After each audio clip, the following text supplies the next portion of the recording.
நான் நடுநிலையான ஆளுதான். விமர்சிக்கிறத விட அவர் கூட இருக்கவங்களையும் சரி,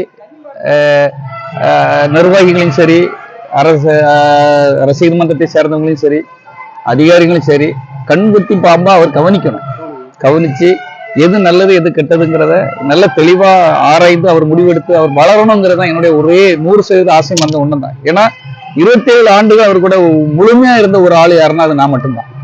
அவர் நிச்சயமா நல்லா பண்ணுவார், நல்ல குணம் உள்ளவர் தான்.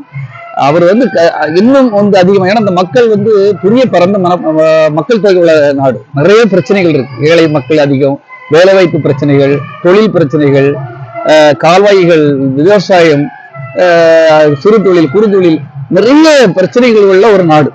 பக்கத்து மாநிலங்கள்ல பாத்தீங்களா முல்லை பெரியார் பிரச்சனை, இங்க பார்த்தா காவிரி பிரச்சனை, அதாவது நீராதாரத்தை பற்றி உள்ள பிரச்சனை நிறைய இருக்குது. அப்ப இந்த சிக்கல்கள், பிரச்சனைகள், வாழ்வாதாரம், ஏழை மக்களுடைய வளர்ச்சி, பெண்களை நல்லா பாதுகாக்கணும். இதுல அவர் கண்ணும் கருத்துமா எல்லாரையும் சரியா வச்சு எடுத்து அவர் நல்ல வேலை பார்க்கணும்.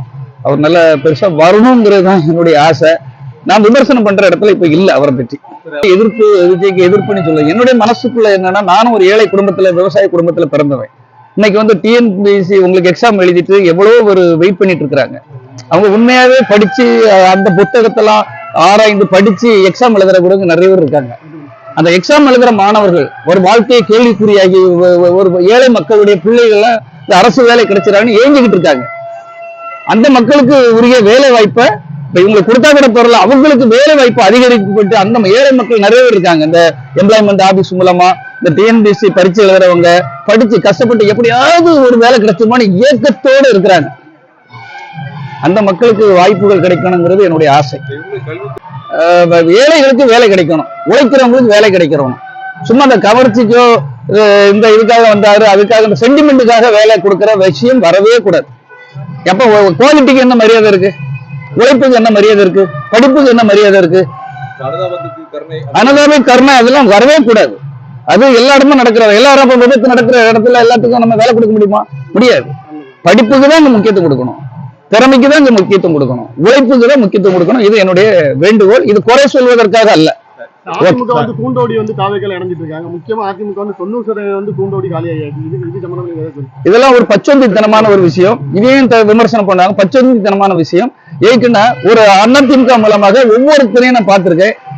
அமைச்சர்களாக இருந்து, எம்எல்ஏக்களாக இருந்து கோடி கோடியா நல்ல சம்பாத்தியம் பண்ணிட்டு ஸ்கூலு, காலேஜ், அது இது ஃபேக்டரி எல்லாத்தையும் அபகரிச்சிருக்காங்க. நிறைய சம்பாத்தியம் பண்ணிட்டு கடைசி தோல்வியை கண்ட உடனே இப்படி பதறடிச்சுட்டு ஓடுறது, புடங்காலட்டிகமா பார்த்துட்டு ஓடுறது, இதெல்லாம் ஒரு அரசியல் நாகரிகம் கிடையாது.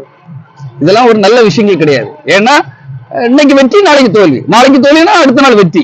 இதுதான் நம்மளுடைய அரசியல் பாரம்பரியம். ஒரு தோல்வியை கண்ட உடனே அந்த கட்சியை விட்டு, ஒரு பாரம்பரியத்தை விட்டு நீ சம்பாத்தியம் பண்ணி ஒரு கொழுக்கத்தோட வாழ்ந்ததுக்கு என்ன அர்த்தம்?